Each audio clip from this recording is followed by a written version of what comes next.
ছবিকে ডাকছো কেন বড় বউ? বাড়ি তাকে বলতে হবে মানিকের ইন্টারভেন। কি বলবে ছবিকে? ওরে বাবা আজই মানিকের ইন্টারভেন। ইন্টারভেন ক্যামেরা ধরে তবে কি গো?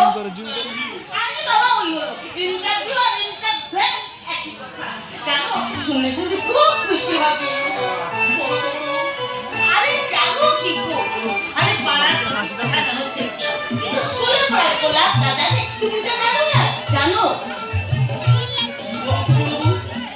আরে মানিক ছবিকে ভালোবাসে। আরে বড় মানুষটা কি বলে? আরে আমার সাথে হেসে উঠছে। আরে শুনছো? আমার সাথে হেসে উঠে দিও না। না আজ আমি ছেলেই ছবির মামার সঙ্গে আমার পাকা কথা বলে বাবা কি গো? ওরে বাবা তোমার পেটে এত বুদ্ধি। তুমি আমাকে বোকা মনে করো কেন বড় বউ? আমি শোনো আরে বাবা আমি তোমাকে একটা কথা বলছি আমি ছবি বাবার সাথে একদম কানেক্ট শেষ করে দিয়েছি। বউ, তুমি শুধু নামেই নও, সত্যি তুমি লক্ষ্মী।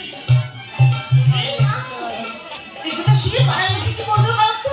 আরে লোকে আমি জানি মানিক আর তোমারই জন্য উচ্চ শিক্ষায় শিক্ষিত হয়েছে। তুমি তুমি একটা কাজ করো, কি কাজ গো? তুমি বিয়ের দিনটা ঠিক করে দিও। কিন্তু দেখানোর কথা তুলে ওদের না পাওয়ার পাওয়ার সিস্টেম তুমি সৃষ্টি করো রাখো। ওরা দুজনকে ভালোবাসে।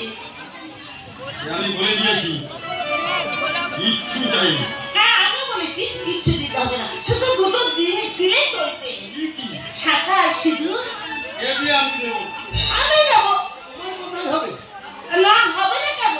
লক্ষ্মী, জানো ওরা দুজনকে খুব ভালোবাসে। আমি জানি একজন আর একজনকে না পেলে মরবে মরে যাবে। তেরে কথা তুলে ওদের না পাওয়ার পাহাড় সৃষ্টি করো না করো তাকে আশীর্বাদ করো ওরা যেন সুখী হয়। তাই হবে বড় বউ, তাই হবে। তাহলে কথা দিলে? হ্যাঁ কথা আমি দিলাম। তোমার কথা শুনে আমি বারবার হাঁটতেও না, তবু তোমাকে অসুখী করে আমি একবারও জিততে চাই। জিতে গেছে বৌদি, জিতে গেছি। আরে জিতে গেছে বৌদি। আরে আরে লক্ষ্মী তার স্বভাব, সে কি কখনো হারে?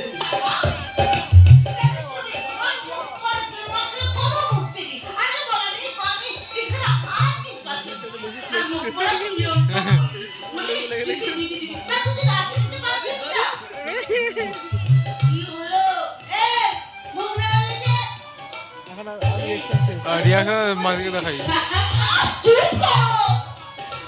ও মা আরে তুমি এখানে দাঁড়িয়ে আছো।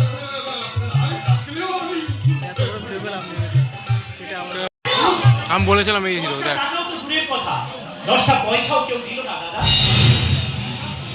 এক কাজ করি, বাড়ি বন্ধক দিয়ে যাকে আমরা লেখাপড়া শিখেছি আজ তার চাকরির সন্ধান বাড়ি বন্ধক দিয়ে দেখো একবার নয় ওই ये तो relatable हो गया। तारी भाई তার কাছে ওটা কত টাকা নিয়ে कार হয়ে গেল জিনিস দেবে না দাদা দেবে না। রিল তার রিল কাছেও আমি গেছিলাম জায়গা ডাক দিতে কি পারছে বলেছিল বন্ধু? বলে আর একটা পয়সাও দেবো না। তোমার দাদাকে বলো 2 মাসের মধ্যে যদি বাড়ি ছাড়াতে না পারে তাহলে ওই বাড়ি আমি নিলাম করে দেবো। লক্ষ টাকা তুমি টাকা বলে ছেলেটাকে পরে করে দিল মেয়েটাকেও জলে ফেলে দিল। এখন মনে হয় ওদের মুখখানাও ভুলে গেছে। তাই হয় অনেক মুখ ভুলে একবার তাকাও। তবে টাকার তুলতে টাকা কি হলো চলে এই মানি তোর নদী কোথায় গেল বলতো? আমি যাবো কি করে দাদা? কি করে জানবি? এতদিন সংসার করে আমি যখন জানতে পারলাম না তখন বাস্তব তোরা কিছু ভাবিস না, লক্ষ্মী যখন এগিয়ে গেছে কলকাতা তো যাওয়া হবেই।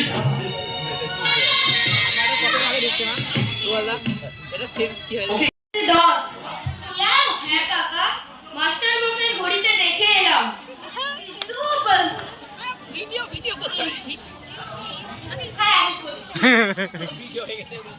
আমার জন্য কি নিয়ে আসবে গো কাকু?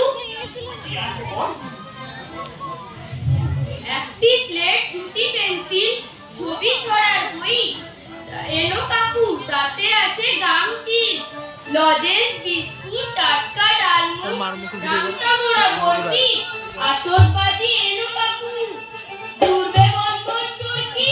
ওই যা, আসল কথাটা তো ভুলেই গেছি। গল্প নো ঝিলমিল। তুই মন দিয়ে লেখাপড়া করিস বলা, তাহলে তুই যা যা বলছিস আমি সব নিয়ে আসবো। না না, আজেবাজে জিনিস কিনে টাকা খরচ করতে হবে না। তাতে একটা ঘড়ি কিনিস মানে? হ্যাঁ হ্যাঁ বন্ধু, অমন সুন্দর হাত,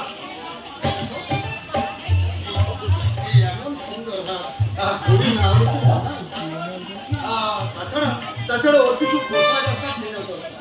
সে দাঁড়িয়ে আছে স্ট্যাচু। কিন্তু আর তো দেরি করে চলবে না। আরে বাবা, মুখ করে কেন্দ্র করুক ইচ্ছা নেই। কখন যে হোস করে এসে পড়বে। ঠাকুরপো, এসো এসো ঠাকুরপো, এসো। এই নাও, হ্যাঁ এই নাও, টাকা কোটা রাখো। সাবধানে থাকিস মানে অজ্ঞান দেখে শুনে চলবি। তাই একখানা করে চিঠি দিবি। তাহলে আসি দাদা। ওই চলবি, আর প্রণাম করতে হবে না। আমি একটা ভগবান ভগবান তুমি মঙ্গল করুন। বুঝি? আসি বুঝি? আশীর্বাদ করে তুমি সুখে খাও, তোমার মনোবাঞ্ছা পূর্ণ হবে। এই পুষ্পটুকু, এই পুষ্পটুকু তোমার কপালে বুঝি? কি হলো? তোমার হাতে সোনার টাকা ময়মনি। আর সকালে তো আমি তোমার হাতে দেখেছিলাম। সামনে স্ট্যাচু দাঁড়িয়ে বলো বৌদি, বলো, তুমি কার কাছে বিক্রি করে টাকা এনেছো? কলকাতা আমি যাবো না। চাকরি আমি করবো না। মানি হ্যাঁ, আমি মজুর খাটবো, দুয়ারে দুয়ারে ভিক্ষে করবো। তাতে যদি পেট না ভরে তাহলে সবাই মিলে একসঙ্গে উপোস করে বসবো। তো বৌদির হাতের সোনার শাখা বিক্রির টাকা নিয়ে আমি কলকাতা যাবো না। ঠাকুরপো, আমার কথা শোনো। তার মা পরে মুখ দেখি অবজারে করিনি দাদা।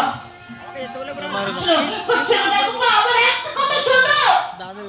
না বৌদি না। মানে এরকম কাকা, হে গোলাপ, হে গোলাপ, রে গোলাপ, তুই জানিস না রে গোলাপ। গোলাপ, ওরে কত গোলাপ। ব্যথা লেগেছে আমার বুকে, কি দারুণ ঝড় উঠেছে আমার মনে, গর্ভধারিণী মাকে আমার মনে নেই। আমার মনে আছে এই বাল্যকালের স্মৃতি, অসহায় অবশ শিশু আমি যখন আমি মা মা বলে কেঁদেছি, তখন ওই দেবী সব কাজ ফেলে সব কিছু ভুলে শুকিয়ে এসে আছি, ধুলো ঝেড়ে চুমোই চুমোই ভরে দিয়েছি। মানে ওগো দেবী, আমি জানি তুমি মা, আমি জানি তুমি নিজেকে হারাতে পারো, কিন্তু কিন্তু আমি যে পারি না শুনতে তোমার সব হারানোর বাসি। মা, তুঝে মা, সালাম ও আমি এলাম তোমার কোলে, তোমার ছায়ায় তোমার মায়া মানুষ হব বলে। মা, মা গো মা, মা গো মা, আমি এলাম তোমার কোলে, তোমার ছায়ায় তোমার মায়া মানুষ হব বলে। মা, মা গো মা, মা গো মা। গোলাপ স্ট্যাচু। মানে আমার চোখের দিকে চেয়ে দেখছি আশার আলো দাদা। আশা আলো, আশা নাকি আশা আলো, আর আমার মুখে আশার আলো দেখছো। হ্যাঁ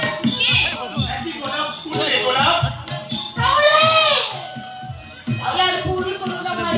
এন্ট্রি বালা আশা জ্বালিয়ে রাখতে, শান্তির ছায়া নিবিড় করতে, একটা